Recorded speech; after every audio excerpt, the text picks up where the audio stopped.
আমির ইবাদত আল্লামা মহিবুল্লাহ সাহেব বারবার আমাকে বলতেন যে আপনি ঢাকাতে মিটিং ডাকেন, আমরা আমাদের মধ্যে ইত্তেহাদের জন্য আমি আসি।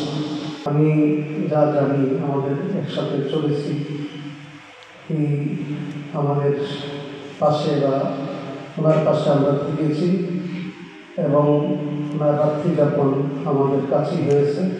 রাত্রের ইবাদত, তাহাজ্জুদ, রোনাজারি, চোখের পানি, এটা হলো ওনার একটা বৈশিষ্ট্য ছিল। 3 নম্বর, মানুষ আখলাকের দ্বারা মর্যাদাশীল হয়। আল্লাহ রাসূল বলেন, মান তাওয়াদা লিল্লাহ রাফা'াহু আল্লাহ। আমাদের বর্তমান প্রজন্ম, বিশেষ করে ছাত্রবৃন্দ, সেই পথগুলো অবলম্বন করতে হবে। ইলম শিখতে হবে আগে, তারপরে রাজনীতি করো, তারপরে তুমি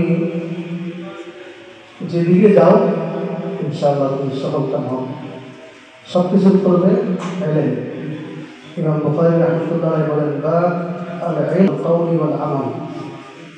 কথাবার্তা, বক্তৃতা এবং আমলের পূর্বে তুমি ইলম দিয়ে নিজেকে সাজাও।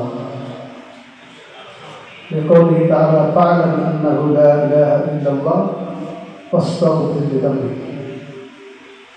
এই জন্য আমি সবাইকে বলবো, বিশেষ করে ছাত্রবৃন্দকে, এই গুণগুলো, তাকওয়ার গুণ, ইলমের গুণ অর্জন করতে হবে। তাহলে ইনশাআল্লাহ আমরা সফলতা হতে পারব। মুফতি আমির রাহমাতুল্লাহ জীবন কর্ম নিয়ে এই আলোচনা সভা এত সংযুক্ত হবে আমি ভাবতে পারিনি। মুফতি আমির রাহমাতুল্লাহ ব্রাহ্মণবাড়িয়ার জন্য কি না করছে হিসাবে আমরা দুঃখিত।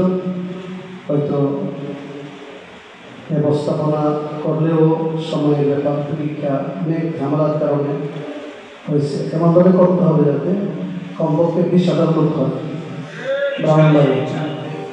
তো ঢাকাতে শনিবারে হবে ইনশাআল্লাহ, সেখানে তো বড় হল এবং বড় আকারে ইনশাআল্লাহ সেই আলোচনা সভা হবে। আমরা সকলেই ঐক্যবদ্ধ থাকবো, আলোচনা করবো, সমালোচনা করবো আদর্শিকভাবে, হিংসাত্মকভাবে নয়। আমরা এই জিনিসটা বেশি প্রয়োজন মনে করি। আমার ওসিয়ত অথবা নসিহত বা আহ্বান যে আমরা বিশেষ করে ওলামায়ে কেরাম একে অপরকে হেয় করার জন্য তাদের বিরুদ্ধে সমালোচনা করবেন। যে সমালোচনা করে নিজের ক্ষতি করে, যে হিংসা করে তার নিজেরই ক্ষতি হয়। বিশেষ করে আমি বিশেষ করে 5 তারিখ দেশ নতুন স্বাধীন হওয়ার পরে 7 তারিখ থেকে চেষ্টা করতেছিলাম আমরা ঐক্যবদ্ধ হব।